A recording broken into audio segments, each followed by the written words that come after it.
do contrato de trabalho no artigo 4º da CLT. O artigo 4º da CLT, ele vai dizer o seguinte, que a jornada de trabalho significa o empregado estar à disposição do empregador. Mas a reforma trabalhista disse o seguinte, que se presume que o empregado que está dentro da empresa está à disposição, a não ser que ele resolva ficar dentro da empresa por motivo de interesse próprio, particular. Por exemplo, caso que ele esteja esperando uma carona e não quer ficar na insegurança na rua, quando tem um temporal, as condições climáticas, quando ele vai exercer atividades particulares, e aí até fala atividades de lazer, isso aí a CLT antes de 2017 não contemplava. Então agora a gente viu a empresa como um espaço que o empregado pode exercitar outras atividades que não só o trabalho. Mas via de regra, continua tendo-se essa ideia de que trabalhar é estar à disposição do empregador. Quando é que o empregado está à disposição? Quando ele está dentro da empresa. E qual é a jornada que ele tem que desenvolver dentro da empresa? Está no artigo 7º, inciso 13, é a jornada de 8 horas diárias e 44 semanais. Tá? A Constituição prevê isso. Mas há a possibilidade de prorrogar essa jornada em até 2 horas para fazer o que a gente chama de compensação. Trabalha mais em algum dia para trabalhar menos em outro. Isso é muito possível. Também existe o que a gente chama de jornadas em turno ininterrupto de revezamento, que é quando a empresa tem um tipo de atividade empresarial que trabalha ininterruptamente, que desenvolve 3 turnos, manhã, tarde e noite, e o empregado fica, às vezes, tendo que alterar o seu horário de trabalho para atender a necessidade da empresa. Esse turno ininterrupto ele é de 6 horas, tá? A maioria da jornada é de 8 horas, mas o turno ininterrupto tem que ser de 6 horas, salvo negociação ou acordo coletivo.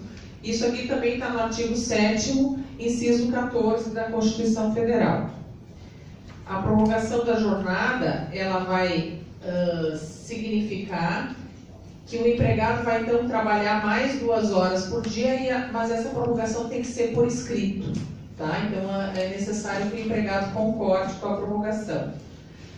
Também a jornada tem que ser anotada totalmente para ser calculada, porque se houver horas extras, que elas sejam pagas, tá?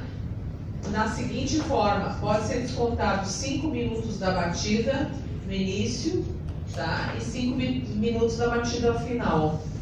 Mas não pode exceder a 10 minutos no total. Então pode haver um registro de jornada, mas não vai, 5 minutos ele pode ser descontado desse trabalho do empregado, que é o tempo que ele leva para marcar o ponto, para ficar na fila, para trocar o uniforme.